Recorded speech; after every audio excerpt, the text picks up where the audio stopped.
Hello, welcome back to খেলো Bangla channel. আজকের ভিডিওতে থাকছে ইস্ট বেঙ্গল টিম আইএসএল এ প্রথমবারের মতো কিন্তু ডার্বি ম্যাচ জয় করলো। সে খবর আজকের ভিডিওতে তোমাদের জানাবো।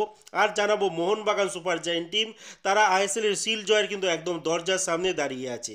সমস্ত খবর জানাবো। তার আগে প্রতিদিনের মতো বলবো, খেলার আপডেট খবর পাওয়ার জন্য আমাদের চ্যানেলটিকে সাবস্ক্রাইব করতে একদম ভুলো না। তো চলো শুরু করা যাক আজকের খবর। তো আজকের খবর সবার প্রথমটাই বলবো মোহনবাগান সুপার জায়েন্টকে নিয়ে, যারা এই মুহূর্তে আইএসএল জয়ের থেকে মাত্র 3 পয়েন্টে কিন্তু পিছিয়ে রয়েছে। হাতে রয়েছে তাদের 3খানা ম্যাচ, সেখান থেকে একখানা ম্যাচে যদি জয়লাভ করে তাহলে কিন্তু তারা চ্যাম্পিয়ন হয়ে যাবে। আর উল্টো দিকে টিমগুলো তারা যদি পয়েন্ট খুইয়ে ফেলে তাহলে তো তার আগেই চ্যাম্পিয়ন হয়ে যাবে মোহনবাগান সুপার জায়েন্ট টিম।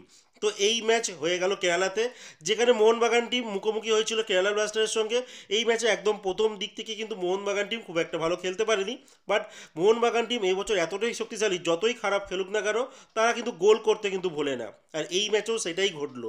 প্রথম দিকে কেরালা ব্লাস্টার ভালো খেলছিল, বাট আলটিমেট মোহনবাগান কিন্তু ম্যাচটা ধরে নেয়। আর আলটিমেট 3-0 গোলের জয়লাভ করে। জিমি ম্যাকলারেন এই ম্যাচে দুখানা গোল করেন। তার দ্বিতীয় গোলটা কিন্তু এই মরশুমে ISL one of the best কিন্তু গোল কিন্তু করেছে এই জিমি ম্যাকলারেন। আর আলবার্তো রদ্রিগেজ তিনি তো গোল করেই চলেছেন, তার সম্ভবত 5 নম্বর নয়তো 6 নম্বর গোল হয়ে গেল এই মরশুমে অ্যাজ এ সেন্ট্রাল ব্যাক খেলোয়াড় হিসেবে।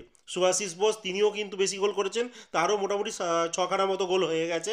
তো এই মুহূর্তে মোহনবাগান টিম কিন্তু মাত্র 3 পয়েন্টে পিছিয়ে রয়েছে সিল জয়ের থেকে।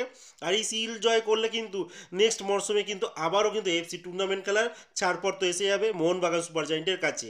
আর এইটার সঙ্গে সঙ্গে মোহনবাগান টিম কিন্তু আইএসএল এর যে প্লে অফেও কিন্তু কোয়ালিফাই করে গেছে। আর শুধু মোহনবাগান নয়, তার সঙ্গে এফসি গোয়াও কিন্তু কোয়ালিফাই করে ফেলেছে। আর এই মুহূর্তে বাকি 4খানা স্পটের জন্য কিন্তু লড়াই চলছে। সেখানে জামশেদপুর রয়েছে, নর্থ ইস্ট ইউনাইটেড এফসি রয়েছে, বিএফসি মানে Bangalore FC, Mumbai city FC রয়েছে। আর 7, 8, 9-এর মধ্যে কিন্তু উড়িষ্যা যারা 29 পয়েন্ট নিয়ে রয়েছে, কেরালা ব্লাস্টার আর পাঞ্জাব এফসি তারা কিন্তু 24 পয়েন্ট করে রয়েছে। চেন্নাই এফসি এক ম্যাচ বেশি খেলেছে, মানে 21টা ম্যাচ খেলেছে, তাদেরও 24 পয়েন্ট আছে। ইস্টবেঙ্গল 20 ম্যাচে 21 পয়েন্ট রয়েছে, বাট ইস্টবেঙ্গলের চান্সটা কম। বাকি যে কেরালা ব্লাস্টার, উড়িষ্যা এফসি এরা হয়তো 6 চান্স পেলেও কিন্তু পেতে পারে। তার ক্ষেত্রেও কিন্তু মুম্বাই বা উপরের দিকে টিমগুলোর উপরে কিন্তু তাকিয়ে থাকতে হবে। তারা পয়েন্ট খোয়ালেই কিন্তু এই টিমগুলোর কাছে কিন্তু টপ 6-এর মধ্যে প্রবেশ করা সম্ভব হবে। দেখা যাক আলটিমেট কোন 6খানা টিম প্লে অফ খেলতে পারে। তাদের মধ্যে 2খানা টিম তো হয়েই গেছে, মোহনবাগান আর এই এফসি গোয়া। এরপরে যে খবরটি বলবো, আইএসএল এ কিন্তু প্রথমবারের মতো ডার্বি ম্যাচ জয়লাভ করলো ইস্ট বেঙ্গল টিম। কিন্তু এটা মোহনবাগান সুপার জায়েন্টের এগেনস্টে না, এটা হয়েছে মোহামেডান স্পোর্টিংয়ের এগেনস্টে। আর মোহামেডান স্পোর্টিং তারা এবছরই প্রথম আইএসএল খেলছে। প্রথম লিগে যে ম্যাচটি হয়েছিল ইস্ট বেঙ্গলের সঙ্গে, তো সেখানে ইস্ট বেঙ্গলের 9 জন খেলেছিল, 2 জন রেড কার্ড দেখে বাইরে হয়ে গেছিল। তারপরও কিন্তু সেই ইস্ট বেঙ্গলকে মোহামেডান স্পোর্টিং হারাতে পারেনি। বাট গতকালকে কিন্তু সেই বদলা নেওয়ার চান্স ছিল। বাট এই মুহূর্তে মোহামেডান স্পোর্টিং একদম একটা ভাঙা টিম। আর ইস্ট বেঙ্গলও সেম একই অবস্থা। ভালো টিম মরশুমের আগে কিন্তু তৈরি করেছিল ইস্ট বেঙ্গলের কর্তারা, তারপরেও কিন্তু এই টিমটা ঠিকঠাক পারফরমেন্স দিতে পারেনি। অনেক খেলোয়াড় চোট নিয়ে বাইরে চলে গেছে, অনেক খেলোয়াড় রিপ্লেসমেন্টও এসে গেছে, যার জন্য টিমটা ঠিকঠাক পারফরমেন্স করতে পারেনি। এছাড়া ইন্টারনালও কিছু ব্যাপার রয়েছে, যেরকম গতকালকের ম্যাচে দেখা গেল যে ইস্ট বেঙ্গলের যে কোচ ছিলেন অস্কার ব্রুনোস, তাকে কিন্তু অ্যাডভাইস দিচ্ছে ইস্ট বেঙ্গলের সিটিও অময় ঘোষাল। আর ভাইস যে মানে কোচ রয়েছে, তার যে মানে মানে কোচিং যে স্টাফরা রয়েছে, তাদের যে কী কাজ রয়েছে জানা গেল না। বাট সিটিও অ্যাজ এ কোচকে কিন্তু অ্যাডভাইস দিচ্ছে কোন খেলোয়াড়কে নামাতে হবে আর কাকে কি করতে হবে। তো এটা একটা উল্লেখযোগ্য বিষয় যে ইস্টবেঙ্গলের কিন্তু এখনও অবধি ভিতরে একটা প্রবলেম চলছে। যাই হোক, গতকালকের ম্যাচে কিন্তু মহেশ অনেকদিন পর গোল করেছে, 27 মিনিটে তিনি গোল করেন আর ইস্টবেঙ্গলকে 1-0 গোলে এগিয়ে দেয়। তারপর সাউল ক্রেসপো বদলি খেলোয়াড় হিসেবে নেমে 67 মিনিটে কিন্তু তিনি গোল করেন। এছাড়া ডেভিড, ইস্টবেঙ্গল যিনি ঠিকঠাক চান্স পাচ্ছেন না, বাট যখনই চান্স পাচ্ছেন তখনই কিন্তু গোল করছে।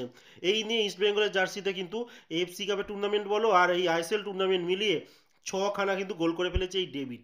আর ডেভিড 89 মিনিটে গোল করে। আর আলটিমেট ইস্টবেঙ্গল টিম 3-1 গোলে কিন্তু মোহামেডান স্পোর্টিংকে হারিয়ে দেয়। আর এই ম্যাচে একজন বাঙালি সন্তোষ ট্রফির খেলোয়াড় রবি হাসদা কিন্তু মোহামেডান স্পোর্টিং খেলোয়াড় মানে জার্সিতে নামে বদলি খেলোয়াড় হিসেবে। তার অ্যাসিস্ট থেকেই কিন্তু গোলটি করে ফ্র্যাঙ্কা মোহামেডান স্পোর্টিংয়ে। তো সেই খেলোয়াড়টি কিন্তু একটা গোল করার চান্সও পেয়ে গেছিলো, বাট বার পোস্টে লেগে ফিরে এসছে। তো মোটামুটি দেখতে গেলে সন্তোষ ট্রফির যে স্কোয়াডের বাঙালি খেলোয়াড় রবি হাসদা, তিনি কিন্তু ভালোই খেলেছেন। তিনি সেটা প্রমাণও করে দিলেন। দেখা যাক পরবর্তী ম্যাচগুলোতে এই রবি হাসদাকে মোহামেডান স্পোর্টিং খেলায় কিনা। বাট আলটিমেট ইস্ট বেঙ্গল কিন্তু এই ম্যাচটি জয়লাভ করে তারা 11 নম্বর স্থানে থেকে গেল। তাদের এই মুহূর্তে 20 ম্যাচে 21 পয়েন্ট রয়েছে আগে, আর হাতে কিন্তু 4খানা ম্যাচ বাকি রয়েছে। আর মোহামেডান স্পোর্টিং কিন্তু তারা কিন্তু একদম তলার দিকে, তাদের হাতে এখন মাত্র 11 পয়েন্ট রয়েছে। তো আজকের মতো খেলার খবর এতটুকুই।